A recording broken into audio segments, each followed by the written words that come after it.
Welcome. Today we are doing part 2 of Inheritance Gone Right. And if you missed last week, it is a must listen. You have to go back and listen to last week's episode because it really does set the stage for the why. Why is this important? Why should we care about how inheritance is passed on? Why should we care about money? It's a conversation that we struggle with, that we're not always upfront about, and we avoid because we're avoiding conflict in relationships. And so that conversation really does help understand a little bit of the why behind it. Back on today are Sean and Jill Maher. Sean has been providing financial consulting to high net worth families since 1996. He is a principal at Valley Forge Financial Group and CEO of Valley Forge Family Office. Jill is his wife, and she is a licensed psychological counselor and serves clients at the Peacemaker Center, a not-for-profit mental health counseling provider. She brings all of her experience to the table as a therapist, and together they really are what I call a power team in this whole arena. So welcome back, Sean and Jill. Thank you. Thank you. Good to be back. Yes, so happy to be here, truly. So we ended the last part 1 on traditions, and you really were starting to talk about the role that traditions and story, I'm going to add that to our conversation, play in this conversation, which that's one of the things I love about your book, The Greatest Gift, is it brings forward things that we don't always associate with money and inheritance. And yet what you're doing in this book is you're really creating, how did you say it in the last interview, Sean? I loved how you said it. It was kind of like guardrails, but it was a different word. Do you remember? Armor. Creating armor. Armor. That's what it was. You're creating armor that is protective of families and relationships. And growing up with a family business, my grandfather started a family business, and that has been a huge part of our story, of our family story that has been passed on. And you talk about story as a piece of creating that armor, and you talk about traditions. And so can you just dive into that? Because we don't always associate that with the word inheritance. Sure. And again, coming back to values, not dollar amount values, but the values that we all have internally. The point of stories is to be able to communicate those values in an informal way, a non-threatening way. I like the phrase that a perspective is caught, not taught. I probably heard it from you, Krista. You're full of these. You know, what that specifically means is it's way different if I wag my finger at you and say, you should be ethical, you should work hard, whatever the values are, versus here's our family's story. And these are some of the highs that we've experienced, and here are some of the lows that we've experienced. And I know you well enough, Krista, that I'm sure your grandfather and father's stories about running the family business weren't only about all the great things. And the beauty of a story is it empowers the listener to put themselves in the story. And how great that if a child or grandchild experiences some sort of setback and they say, oh, I remember granddad had this problem. They're not alone. They're equipped to handle that setback in such a beautiful way because they know that story. They know that family story. I'm going to add too. I mean, I can't help but think of the Bible. I mean, that's how Jesus taught forget about perspective, morality, ethics. A way to be close to him, how to follow him was through parables, through stories. He knew it was effective. And so we're just kind of tagging on to that already well-established notion. Yeah. And I've been in the position, I view it, and I'm sure all of us have been in this situation as coaches and Jill as a counselor, that people confide in us. I've heard from so many entrepreneurs their story, and I challenge them, do your kids know this story? Do they know this aspect of your life? And if not, get it out there.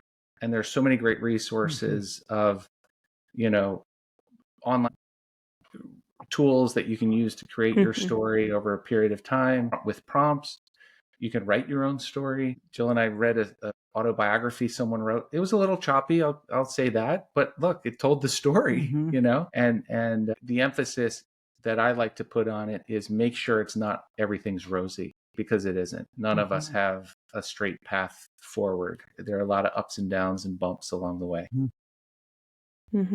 Yeah, in fact, probably even more important to be honest and vulnerable and real and transparent about the really hard times and the hard things, because like you said, then that, okay, if you did it, I can do it too. If you did it, Mom, I can do it too. And I think that's so powerful. And part of that legacy, I think there's so much legacy in this conversation. And I think that's part of the legacy of grit, part of the legacy of this is who I came from. And if that person could do it, so can I. Right. Absolutely. I tell the story in the book about my grandmother. She's now deceased, but when we were working on her estate plan, she had a vacation home down at the Jersey Shore, not what you see on TV, the Jersey Shore. This is the nice part of the Jersey Shore. And Grandma said, the house will be sold when I die, plain and simple. And we're looking around the table like, well, why? I mean, Jill and I went before we had kids. Our kids grew up going there. We have pictures galore from the beach. And so it was heart-wrenching to say, well, why would you make this such a black and white demand in the will that the house be sold? Not to a family member, by the way. Right. Meaning you sold outside the family. That's a good distinction. Yes. Thank you. And so it wasn't until she told the story of how she came to this conclusion. She observed cousins, 2 sisters, inherit a family property, a family vacation home, and it was nothing but fighting afterwards. And so she said, I saw it happen. I don't want that replayed in my family. You all mean way too much to me to leave you a ticking time bomb.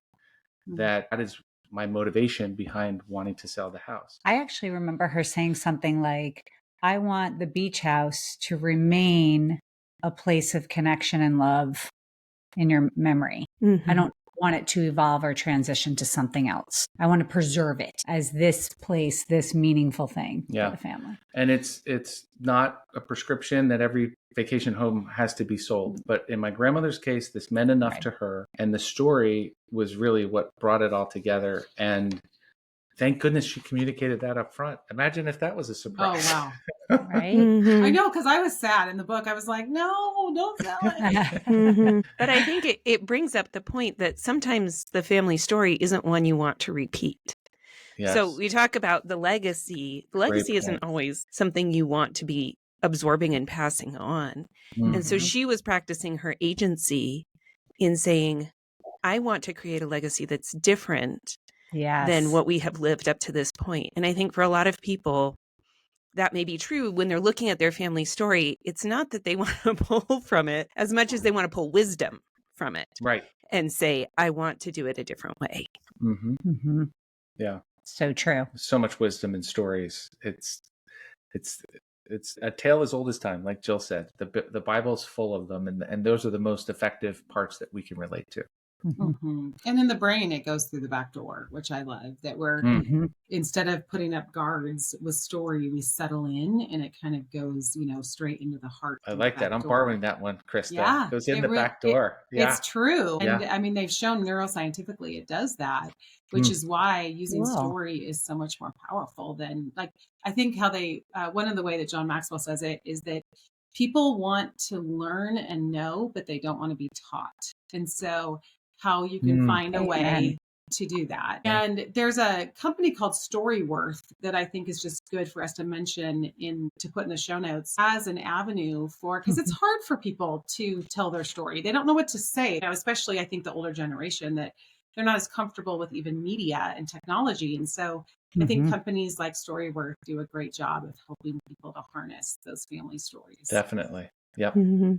Well, let's dive into humility. This is a huge part of the money conversation. And I think as people that love Jesus, it's just it's something that we can't leave out of the conversation. Can you talk about the role that humility plays in inheritance? I'll lead. I'll start. Humility is thinking of other people first, and again, thinking about the emotions that might be underneath some of the conflict that ensues after someone is inheriting. Selfishness is one that jumps to mind. Greed, selfishness, however you want to phrase it. But if you're other thinking first, you can't be self-thinking first. And so that's what we were trying to really portray in the book and talk about more specifically. And humility, my faith humbles me and creates humility, I would like to think. And really the emphasis in the book is around having a faith, having a belief in a higher power, so that we realize we're not the most important person in the world or the only person in the world. And again, just being gracious for what we receive as a gift, and not maybe counting other people's money, but just being comfortable in what we receive. Sure. Yeah. Being part of something bigger than us is very humbling. I mean, that discussion you have of awe in the book, I think, is really key. And so it makes you realize there's something bigger than yourself out there that we're connected to. And it kind of gives just the respect and that awe to your creator plays out then in the way you relate to others. Well, and I was just thinking how difficult it is when you're sitting at a table and around money situations, around property, whatever it is. And there's some people at the table that are, in your opinion, you feel are entitled, prideful, not seeing the situation, like almost jaw-dropping sometimes in the way that they're seeing it versus how you're seeing it. And you're like, whoa, like that's your perspective. I had no idea. That's so different than mine. Mm-hmm. How in those moments, because you feel like that if you are embracing humility in that moment, you're just going to be run over by this person who has none. Right. So what do you do? And what do you say in those situations? So that sounds like a situation where the inheritance has happened and practicing humility in conflict. I want to separate the two, because I really do think the emphasis of the book is how do we instill humility in our heirs and create a culture of humility before they get to that point. But having said that, Joel talks about regulation, though I won't steal your thunder because I can't even speak to the topic anyway. But to your point, Krista, of not wanting to be steamrolled because you're humble doesn't mean weak. And I think that's a really important distinction. You can be humble but strong. And you can challenge back. And clear. Yes. And you can be expressive and clear. Sure. But again, looking for it for what it's worth. I mean, I see where you're going, Krista. There are examples I can think of where individuals have walked away from portions of inheritance because they don't feel it's worth the battle. And I have a client family, 5 children. They're separated all over the country. Very, very large inheritance, including a vacation home in Florida that 2 of the family members never use. And it became this source of conflict. The 3 that are using it are wanting to share expenses among all 5. I mean, you see this play out so many times, right? The 2 that were not involved in using it walked away and said, the 3 of you take it. It's yours. We disclaim our portion of it. And I will tell you, those 2 families that walked away are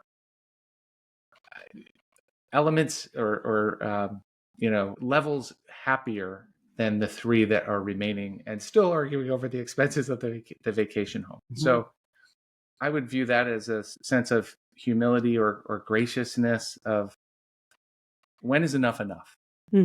Yeah, I think it's a ticket to your freedom. You could be around someone entitled, but it will evoke a natural reaction. You would be inhuman to not get agitated or get protective or get defensive around someone behaving entitled.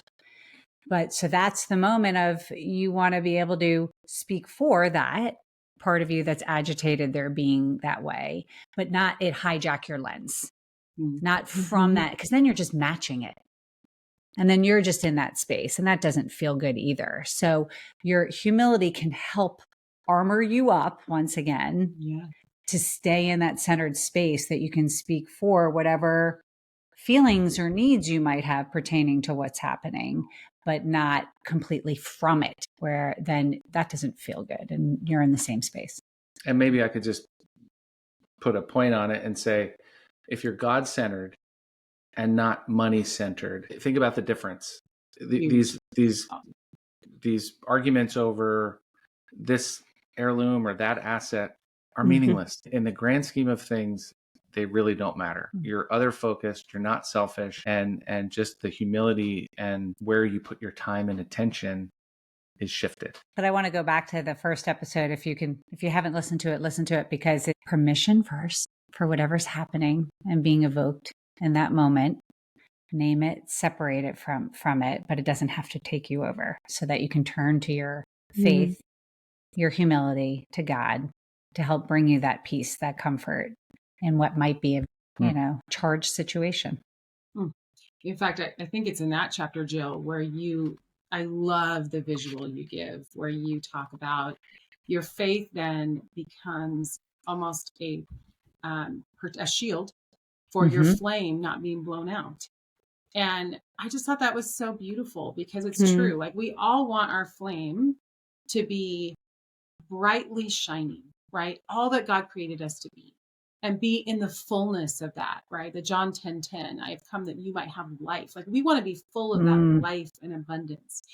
And yet this area is a way that we can feel like it is really dimmed or blown out. And so I love that you say, like, your faith is basically a shield to protect that flame. Yes, I do too, Krista. I love that description, and I did not create it. So I need to give credit where credit's due. This was at the annual conference for internal family systems that I went to a couple of years ago. And I heard a speaker, Tom Holmes, refer to our spiritual practices, faith, in this way. And it so resonated with me. And I'll just kind of break it down what Krista was talking about. So your internal flame is that, so he uses this analogy of a candle and the shield around a candle, protecting that flame. And our internal flame is what we're talking about here, likening to our faith. For me, it's a relationship with our Heavenly Father and Christ, and feeling Holy Spirit flowing within me. That's my flame. That's where I feel hope. It's where I feel love. It's where I tap into, humility, so that inner flame. And it will look different and be called something different for each of us. So we each have that internal flame. Then the shield around that flame, likening it to your spiritual practices or religion. And for me, once again, my shield looks like going to church every week, reading Richard Rohr every morning. I read that reflection. Listening to Christian music helps build my shield. And being part of a community, a church community, volunteering, those are all things that then are your shield around your flame and help nurture and protect it from being blown out. And I love his comment that we need to be aware and intentional about that shield to protect that flame, because sometimes it can actually be too restrictive, too tight, and it can snuff out your flame.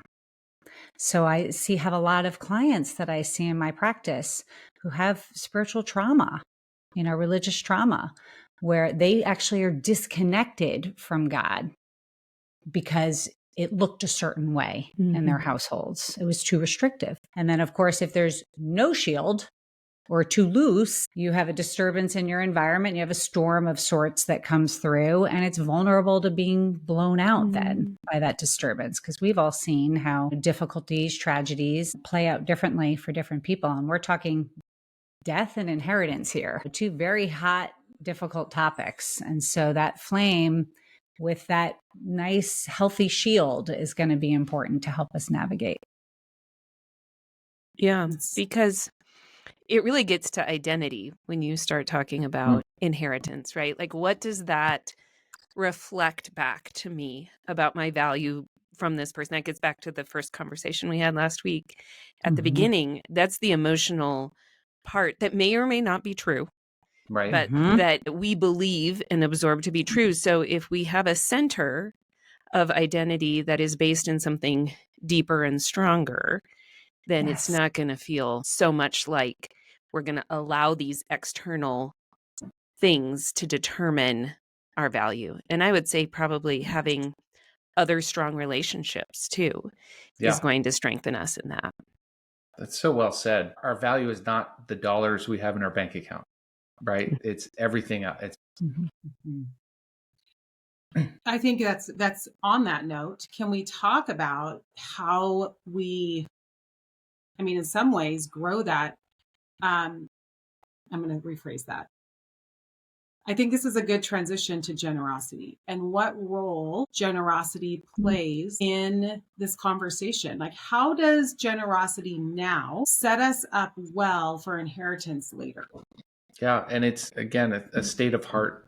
You know, if you're giving to others, your heart is in a different direction. It's outwardly focused. It's not inwardly focused. I will say, I have found this to be a challenge. Our kids are amazing. They're charitable. They're other focused. But we've sometimes, tried, except at Thanksgiving dinner, go to the other one. Just kidding.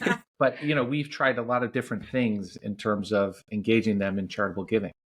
And, you know, volunteering is great because we can all show up and give our time and talent. When it comes to giving to charity dollars, we had a great experiment, something that I picked up from a charitable consultant, which really worked well. And it's a great tool for any listeners who may be struggling with the same thing.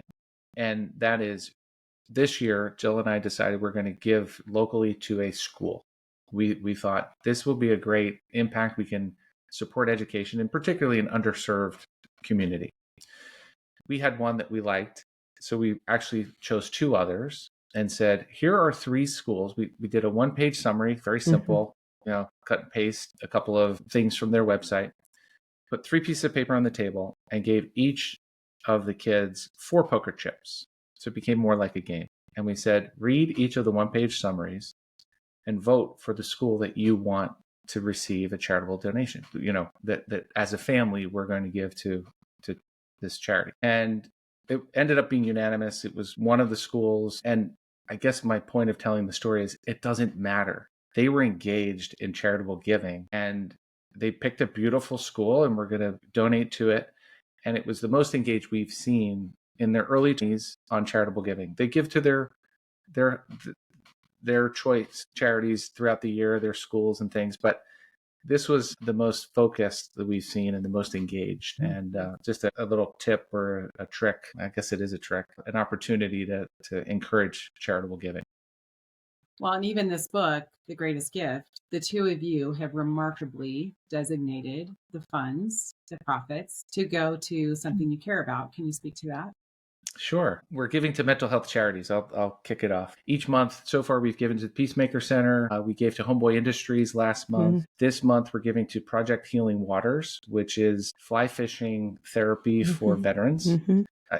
They won't appreciate me saying that. It's fly fishing and community building for veterans. It's much deeper than just fly fishing. But we're going to identify a mental health charity that the proceeds from the book go to that charity in each of the given months. And really what the book exercise resonated for me, and I hope I can speak for Jill, is that this whole inheritance discussion is a mental health issue. And so let's support mental health. Let's support the organizations that are there when we can't avoid conflict. A relational issue that gets expressed through a financial vehicle of what's happening. And I mean, I think it's important here to kind of talk about why he wrote the book. Yeah. I mean, the idea for this book was born one night on a walk we were taking, and Sean was just heartbroken. He was like really upset about this one family that he'd worked with for years and years and all the savvy estate planning for. They, you know, I mean, it was clean and neat and buttoned up. And the father dies, and shortly after, within a year, the mother died, and it imploded. This family imploded. And he was like, what did I miss here? what happened? This is heart-wrenching. And we started talking about it. And I was like, hey, this is really grief. That's what's going on. Like I had all these opinions. But then he started interviewing families about inheritance gone right and inheritance gone wrong. And what are the common patterns? What's going on here? And that's how he developed the 9 principles. But it was born out of grief, my own grieving. Yeah. Absolutely. What Jill didn't say is she's been my mental health counselor for 29 years. So, sometimes your counselor says, why don't you write that down? Well, that was the genesis of the book. But no, that's exactly right. And it was just heartbreaking. And to Jill's point, we did perfect tax planning, perfect financial planning, zero relationship planning. And that's my mission for the rest of my life is, that is a critical piece that's missing. And what we will continue to promote and offer as really a supplement to all the other things that, people expect from financial planning. Yes. And. Yes. And. And I hear people talk a lot about, they say things like, I grew up with maybe not enough. And so I struggle with giving. I struggle with generosity because I can't overcome this scarcity mindset that there's not going to be enough, or I just can't give. Like, I feel like I just can't give. Can you speak to that person who's really maybe wants to be generous in idea, but struggles with it in practicality? And why is it worth it? So I'll go to the second half of the question first. Why is it worth it? It's so that you are modeling others first, and your children will see it. Everyone around you will see it. It's contagious. Yes. There's an amazing study that Harvard did, and it's a little bit dated now. I think it was 2016. And they asked people with a net worth of 7 million up to 70 million, how much do you need to be comfortable with your asset value? 7 million. 7 million to 70. And 2/3 of the respondents, regardless of net worth, said twice what I have today. That struck me. Fascinating. I was shocked. And so what that tells me is sometimes that feeling is always going to be there, the fear of not having enough. And so it doesn't have to be a huge splash gift. We don't have to give enough money to put a building on a university campus with our name on it. Start small. And I would relate this, sorry for getting technical, but we talk about this all the time with people in their 401k contributions. We're preaching it to our kids. Take it out of your paycheck and tell me at the end of the month if you notice it's missing. And you're doing yourself a favor by saving for retirement. The same principle applies to charitable giving. Start small, give, see if you feel any different a month later, maybe increase it a little bit. But that would be my approach to someone that's feeling hesitant about letting go of some of their money. And I have a second thought about that. It takes me back to the I feel I need and separating from it. That scarcity it's a fear. It's an underlying fear. And so if you can name it, give a little permission for it, then it doesn't have to govern your decision-making though.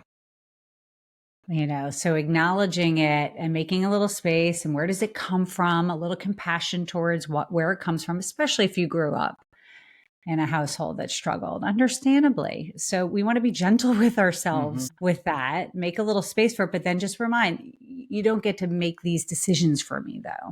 So what do you need? That feeling, that fear, there might be some boundaries. Well, I just need to make sure it's only this percentage amount or something. I need to start small so I can start getting comfortable, whatever it may be, some sort of, gentleness, boundary, etc. might help ease you into it.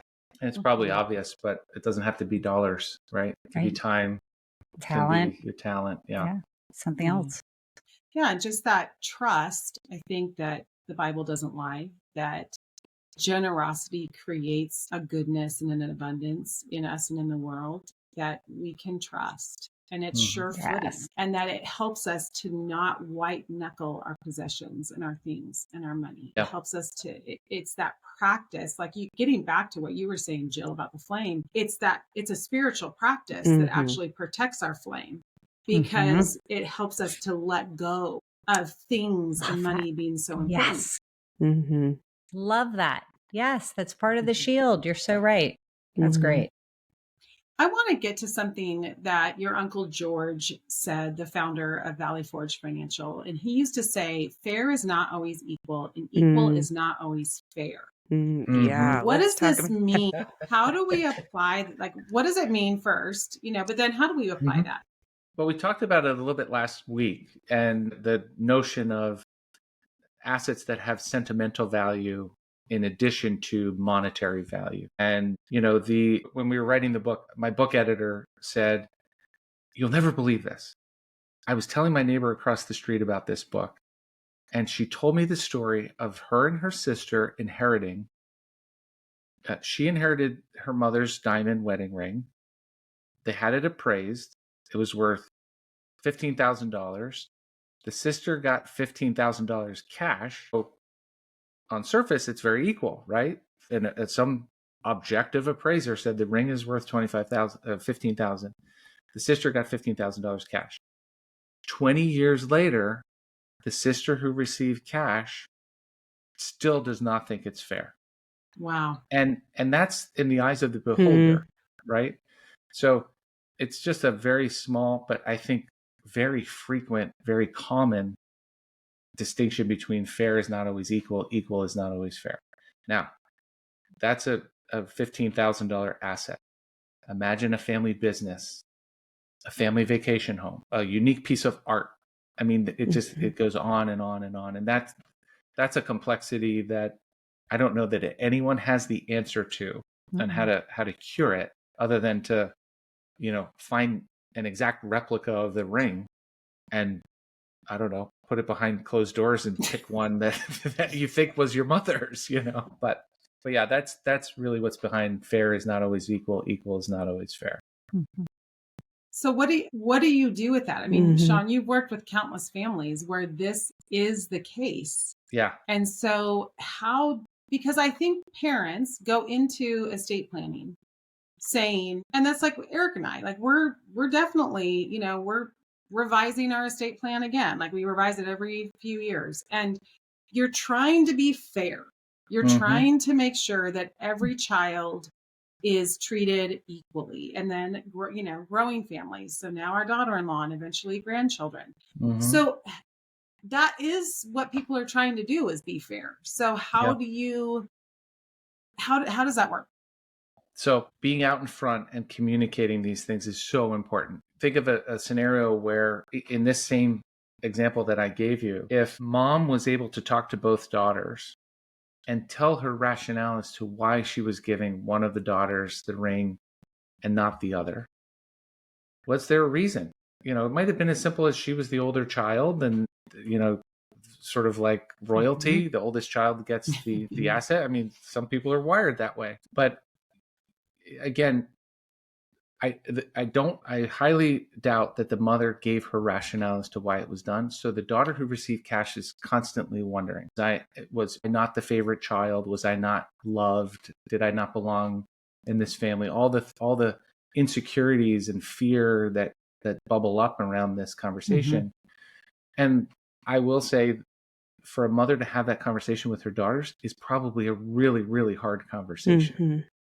And so you're asking for trouble by being out in front and being transparent about that. I like to think about, this topic is so sensationalized. I mean, the HBO show Succession is all about this topic. Or I like the better example. I love the movie Knives Out. It's just so fun to watch, in a comical way. The fighting that can exist, if you can take that on as a parent, you're disarming the children from fighting over things. It won't ever be perfect, I don't think. Yeah, that's where I wanted to chat. Like, it's impossible. We cannot make fair isn't always equal go away. The issues surrounding that. You can't make it go away. But maybe we can clarify the story being assigned to it. Like you were talking, Alex, about interpretation of value or love or worth because of that fair, not equal thing. If mom had explained that, he could govern the story instead of it being up to the individual to tell the story, because we're wired for survival. We tell stories that tend to be, glass half full. That's just our natural survival wiring. So it's hard. Our faith and humility will help us maybe view and tell a different story to events happening and behaviors and choices made. But if mom's around and can explain that story, she's dictating the story. So that fair isn't equal. It's always going to be hard. There's always going to be issues, but at least it doesn't cause disconnection. It doesn't cause, destroy the family relationship. And there's no guessing. Yeah. Right. When there's no longer a way to ask the questions. Right. Exactly. Yeah. Jill, Exactly. you talk about the polyvagal theory and mirroring in the Create Safety chapter, which I really love because I think creating safety is so critical in this conversation. But can you talk about that? Can you explain that, how people mirror each other and why that's important in this conversation? Yes. This is like, if we can understand our bodies, our physiology and science, I think it can be so empowering when we go through these things. So yeah, to have these tough conversations, we need to be in a regulated state. And what that means in regards to our nervous system, which polyvagal theory talks about, is when we're regulated, it talks about it in a hierarchy, our nervous system. The top of our regulated nervous system state, we're safe, we're connected, we're operating out of our prefrontal cortex, we're using executive function, we're creative, all that good stuff happens there. When we start to feel slightly threatened or unsafe, we travel back to one of two places in our prehistoric brain. First one being the one step down is your activated fight or flight stage. So it's an activated state where either you tend to get more aggressive or with energy, you flight. You want to leave the space. And then the bottom of the hierarchy is what's called dorsal, and we just shut down, we collapse. But the cool thing about this, the science of this, is you can't be in two places of your brain at once. You're in one or the other. We do flow in small ways, typically between fight or flight and regulated all day long. But if you really get stuck back in fight or flight, you can't access creative decision-making and executive function. So obviously you need to be in that regulated, safe space to be able to have these tough conversations, which can be hard when you're talking about death and money. And our systems, the mirroring piece, actually talks to each other. And this is so cool. So like if you took a walk in a field with your big dog, Krista, and you went out walking out back and there was a bunch of deer in the field, and they're all head down, eating grass, and one senses your dog coming, it'll lift its head. And then you'll quickly see all the other deer will lift their head in response without making a noise. They literally are communicating danger through their nervous systems. And we do the same. So like if you walk in an airport, I don't know about you, but I can feel it right away. You walk in and I'm like, ooh, just the buzz. Because everybody's kind of in that flux between fight or flight and regulated. And so you can feel it. So when you walk into these family meetings or have these difficult discussions, you want to be aware of that regulated state and kind of look at it as, I'm going to hold on to mine and hopefully influence yours instead of yours hijacking mine.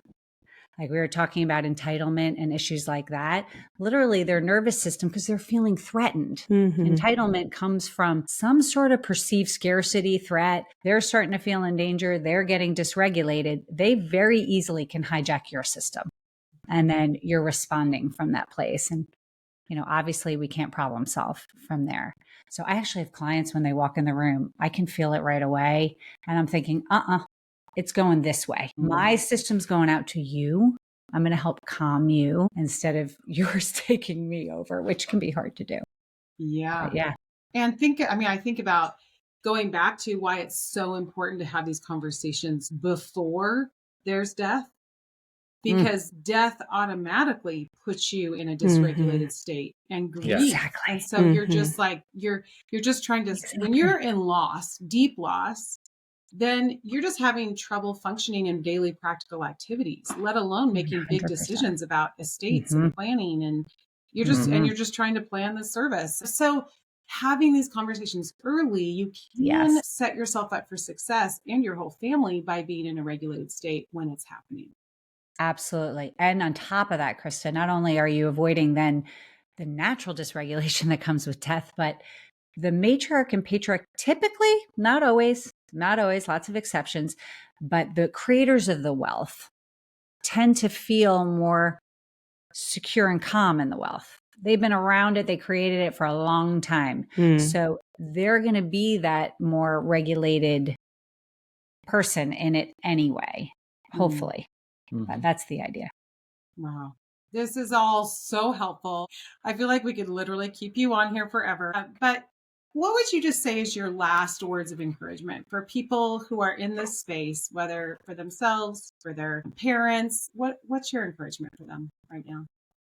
I'll start. Okay. I would say schedule a family meeting. Do it now. And you don't even need an agenda. Just schedule it. And if you're concerned, you're anxious, there are tons of resources. Like I said, the Purposeful Planning Institute, I'll give you the information so you can put it in the notes. But there are facilitators across the country who can help if you need one. But just open the conversation and don't feel like you need to divulge or even know about the level of assets that are being passed. But just talk about belonging and the things, the one-on-one conversations that we have with our children are so great. But how rare is it that we're all around the table and we can share with each other our love and appreciation for one another? If you just start there, it is such a great foundation. Yeah, I love that. So my takeaway would be, we spend so much time and invest so much of ourselves into creating wealth. And why? To what end? What are we doing? Like, I think if you really step back and look at it, you want wealth so that you can enjoy life. And what is life without connection, without people in it? So it's about being able to enjoy your relationships. So let's keep the gift a gift rather than it becoming a means of detaching us in the end. And so we need to be as intentional as we are about creating the wealth as we are passing it on. So yeah, don't ignore that piece. Really well said. And I'll give you, again, to put in the podcast notes, the website for the book.